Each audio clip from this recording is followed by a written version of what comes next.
Merci, merci.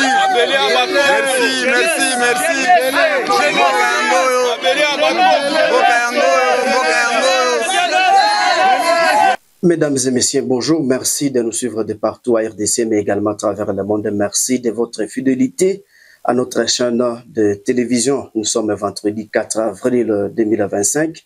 Il faut savoir que pour le moment, un calme précaire règne ce vendredi matin à Masisi Centre, après des violents affrontements qui ont secoué la localité la veille, donc opposant le rebelle Diem 23 AFC aux jeunes Wazalendo de l'Alliance des Patriotes pour le Congo nouveau et souverain. Il faut appeler cela, il faut savoir que ces combats ont fait un bilan humain lourd avec 6 morts, 8 blessés et 2 disparus selon les sources locales. Il faut savoir que ces affrontements ont eu lieu principalement dans les quartiers de Kasaïo où une famille a été décimée. Le père, la mère et Nafa ont été blessés tandis que leur fille a été tuée à leur domicile qui est situé sur l'avenue de la Mosquée. L'avenue de Kamatembe a également été le théâtre des drames où des enfants ont perdu la vie et leur mère a été gravement blessée. Les informations provenant de la société civile de Masisi soulignent également que plusieurs autres blessés ont été pris à charge à l'hôpital général de Masisi, a déclaré Télésphore Mitondeke. Chers internautes, ce qu'il faut savoir pour le moment et à la suite donc des affrontements, la population a été contrainte de fuir de nombreux habitats ou trouver donc refuge dans les locaux de l'hôpital général de Masisi où l'afflux donc de déplacés a saturé les infrastructures. Et pour le moment, ce qu'il faut retenir d'autres auprès de la direction de la localité jugée plus sûre, tels que Moutiri, Louchevere, Katale, Bihambwe et Rubaya. Il faut savoir que ces localités sont désormais considérées comme des havres de paix. Chers internautes donc de partout à travers le monde, loin des affrontements qui continuent de secouer une partie du territoire de Masisi. Il faut savoir que le climat dans cette zone du territoire de Masisi reste tendu et depuis donc de la calmie relative observée, ces montées de tirs intermittentes continuent à perturber donc la tranquillité de la journée. Il faut savoir que la population est prudente et à l'exception donc de quelques commerçants, les activités économiques sont presque au point mort. Et l'après-midi du jeudi 3 avril a vu une pause notable dans l'activité commerciale. Les marchands hésitent donc avant d'étaler leurs marchandises à soirée. Et pour le moment, ce qu'il faut retenir, chers téléspectateurs, il faut savoir que les affrontements ont également été marqués par des actes de pillage, notamment l'attaque du couvent donc de l'église catholique par des individus armés. Et nous quittons Masisi, là nous dirigeons donc à Ben. Il faut savoir que le chef d'état-major général adjoint des forces armées de la République démocratique du Congo et à mission d'inspection et de commandement à Beni, le chef-lieu donc de la province du Nord Kivu, une visite qui intervient pendant que le contexte sécuritaire reste tendu, caractérisé par l'agression du mouvement du 23 mars et qui sont en tout cas appuyés par le Rwanda. Nous vous proposons de suivre cet élément.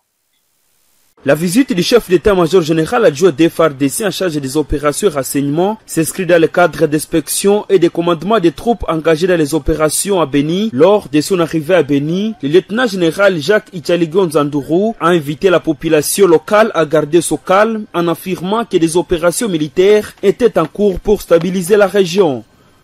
Je suis ici à Beni, j'ai été dépêché par le chef d'état-major général dans une mission d'inspection et de commandement. Et à la fin de votre mission, on peut s'attendre à quoi? Vous allez vous attendre à la sécurité et à la paix de nos unités qui sont engagées dans les opérations. La population, elle doit garder son calme. Nous sommes là, elle doit faire confiance à son armée, les FARDC, qui ont la mission régalienne de protéger l'intégrité territoriale et protéger la population et ses biens.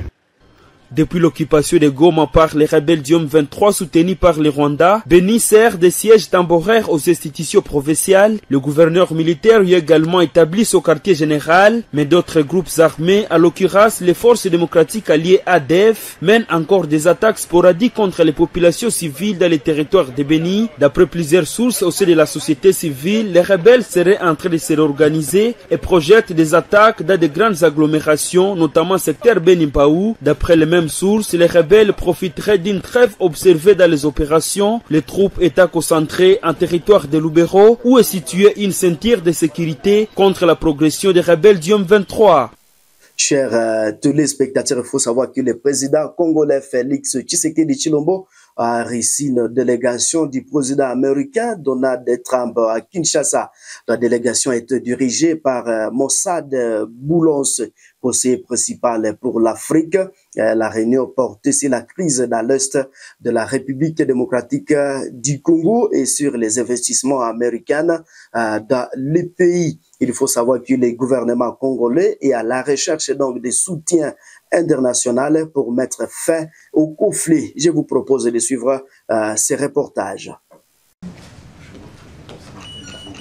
Quelques jours seulement après sa nomination par le président Donald Trump comme son conseiller principal pour l'Afrique, M. Mossad Boulos a choisi la République démocratique du Congo comme sa première destination pour une mission diplomatique qui doit l'amener dans quelques pays de l'Afrique de l'Est.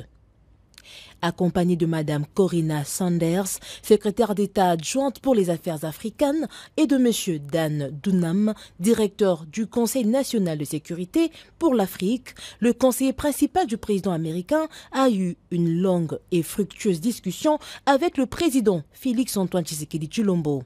Au menu de leurs échanges, les perspectives économiques entre les USA et la RDC et évidemment la sécurité.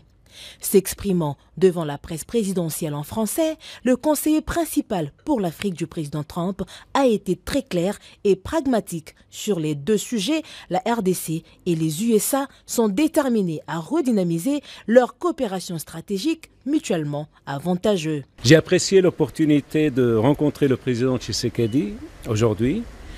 Nous avons abordé plusieurs sujets, notamment le développement des relations commerciales entre les États-Unis et la RDC.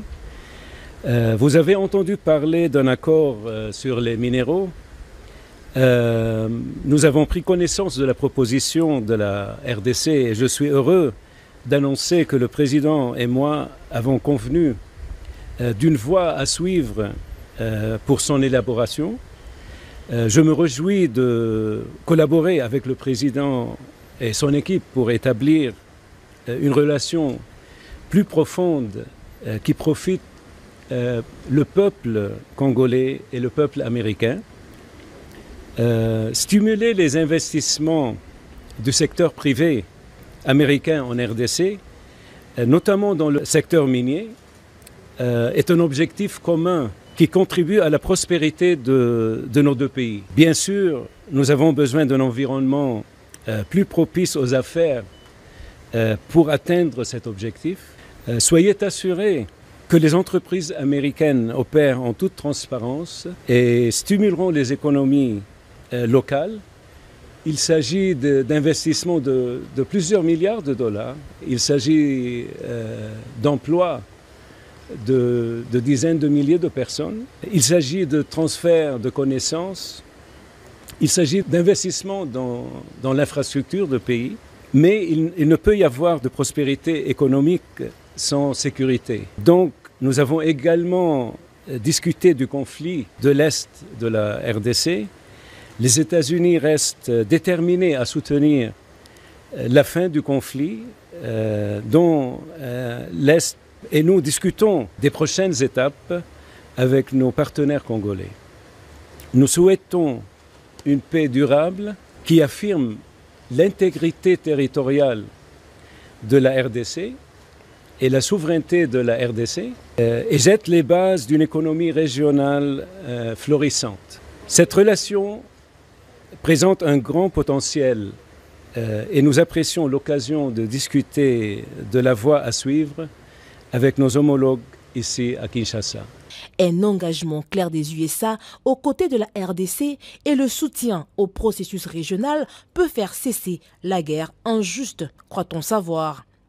Après Kinshasa, Massad Boulos passera par Kolwezi avant de poursuivre sa tournée dans quelques pays de l'Afrique de l'Est.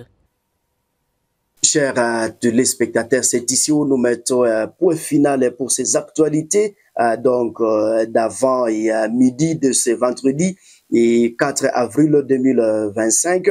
Si c'est la première fois de nous suivre, n'hésitez pas de vous abonner, surtout aimer, commenter, partager notre vidéo. Nous allons encore nous retrouver dans notre deuxième édition d'actualité pour ce vendredi 4 avril 2025. Merci et au revoir.